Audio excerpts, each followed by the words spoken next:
வாங்க ஃப்ரெண்ட்ஸ், இன்றைக்கி நம்ம பன்னீர் பொரியல் பண்ணுறதை பற்றி பார்க்கலாம். தேவையான பொருள் 200 கிராம் பன்னீர் எடுத்து தண்ணியில் கொஞ்சம் நேரம் கழுவிட்டு பொடிச்சு வச்சுருக்கேன். கையால் அப்படியே நசுக்கி வச்சுருக்கேன். ஒரு மீடியம் சைஸ் வெங்காயம், 4 பச்சை மிளகாய், பெரிய மிளகாய் 4 பச்சை மிளகாய் வச்சுருக்கேன். பூண்டு ஒரு 4 பல் பூண்டும் ஒரு அரை டீஸ்பூன் சோம்பும் போட்டு இடித்து வச்சுருக்கேன். தேவையான அளவு கொத்தமல்லி தழை, இது லாஸ்ட்டாக கடைசியாக நம்ம போட்டுக்கலாம். கடுகு, உளுத்தம்பருப்பு, மஞ்சள் பொடி, தேவையான அளவு உப்பு, எண்ணெய். வாங்க ஃப்ரெண்ட்ஸ், வீடியோக்குள்ளே போகலாம். வாங்க ஃப்ரெண்ட்ஸ், பன்னீர் பொரியல் செய்முறை பார்க்கலாம். கொஞ்சமாக கடுகு, கொஞ்சம் உளுத்தம்பருப்பு. கடுகு பொரிஞ்சதும் நம்ம நசுக்கி வச்சுருக்கிற பெருஞ்சீரகமும் பூண்டும் எடுத்து போட்டுக்கலாம். போட்டு ஒரு வதக்கிட்டு நம்ம நறுக்கி வச்சுருக்கிற வெங்காயம், பச்சை மிளகா நல்லா சேர்த்துக்கலாம்.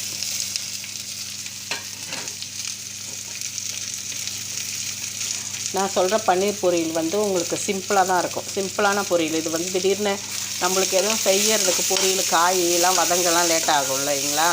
அந்த டைமில் நீங்கள் உங்கள் வீட்டில் பன்னீர் இருந்துச்சுனாக்கா பன்னீர் பொரியல் பண்ணலாம். சிம்பிளாக சீக்கிரமாக முடிஞ்சிடும். இது உங்களுக்கு ஒரு யாருன்னா வந்துட்டாங்க, கெஸ்ட்டு வந்துட்டாங்க, டக்குன்னு ஒரு பொரியல் பண்ணணும். காய்கறிலாம் கட் பண்ணி உங்களுக்கு டைம் எடுக்கும் வதங்க வேகிறதுக்கு. இது அவ்வளோ டைம் எடுக்காது. அதனால் இது ஈஸியாகவும் செய்யலாம். பிள்ளைங்க விரும்பி சாப்பிடுவாங்க பன்னீர் பொரியல். வெஜிடபிள்லாம் கொஞ்சம் சாப்பிட்றதுக்கு கஷ்டப்படுவாங்க பிள்ளைங்க. இது பிள்ளைங்கள்லாம் பன்னீர் பொரியல் செஞ்சு வச்சாக்கா சாப்பிட்டுக்குவாங்க. தேவையான அளவு மஞ்சள் பொடி போட்டுக்கோங்க. கொஞ்சமாக போட்டால் போதும். மஞ்சள் பொடி போட்டுட்டு நல்லா வதக்கிட்டு, இதுக்கு கொஞ்சம் தான் எண்ணெய், உங்களுக்கு 1 டேபிள் ஸ்பூன் அளவு தான் நான் எண்ணெய் விட்டுருக்கேன். உங்களுக்கு நான் சொல்கிற டிஷ்ஷஸ் எல்லாமே உங்களுக்கு சிம்பிளாக தான் இருக்கும் நீங்கள் செய்கிறதுக்கு, சரிங்களா? இப்போ நான் இதுக்கு 1 டேபிள் ஸ்பூன் தான் எண்ணெய் விட்டுருக்கேன். ஏன்னா அது பன்னீர் பாலில் செய்கிறது இல்லைங்களா? அதனால் எண்ணெய் அதிகமாக நம்ம சேர்த்துக்கூடாது. அதில் எண்ணெய் தனியாக பிரித்து காமிக்கும். அதனால் பாருங்க, வெங்காயம்லாம் வதங்கிடுச்சு. நம்ம இப்போ பொடிச்சு வச்சுருந்த பன்னீரை சேர்த்துக்கலாம். பன்னீரை சேர்த்துட்டு நம்ம நல்லா கிண்டி விட்டுக்கலாம். லோ ஃபயரில் வச்சு. இது வேகணும்னு ஒன்றும் அவசியம் கிடையாது. ஆல்ரெடி சாஃப்டாக தான் இருக்கும் பன்னீர். வெங்காயம், பச்சை மிளகா அதெல்லாம் நல்லா வதங்கணும், அவ்வளோதான். இங்கே மிளகாய் கொஞ்சம் தூக்கலாக தான் போட்டிருக்கேன். ஏன்னா பன்னீர் பால் டேஸ்ட் இல்லைங்களா?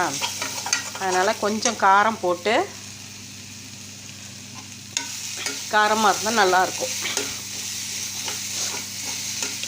அவ்வளோதான், இது முடிஞ்சிடுச்சு. இதுக்கப்புறம் நம்ம கொஞ்ச நேரம் மட்டும் வதக்கிட்டு ஃபைனலாக எப்படி இருக்குன்னு பார்க்கலாம். பன்னீர் பொரியல் இப்போ ரெடி ஆகிடுச்சு பாருங்கள். 5 மினிட்ஸ் கூட ஆகலை பாருங்கள். 5 மினிட்ஸ் சிம்பிளாக செஞ்சிடலாம். இப்போ நம்ம நறுக்கி வச்சுருந்த மல்லி தழையை போட்டு ஸ்டவ் ஆஃப் பண்ணிடலாம்.